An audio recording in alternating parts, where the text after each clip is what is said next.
जिस घर में मैं शिफ्ट हो रहा हूँ जी उस घर को लेके काफ़ी कंट्रोवर्सी हो रही है। जी।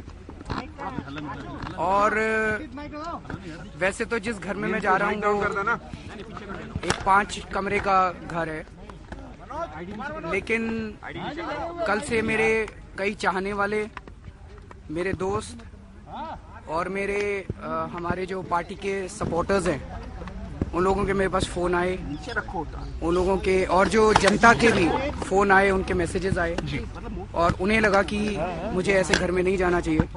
सो मैं ये दोनों घर छोड़ रहा हूँ और मैं सरकार को बोलूँगा कि वो मेरे लिए कोई और इससे भी छोटे घर ढूंढने की कोशिश करे। तब तक मैं गाज़ियाबाद से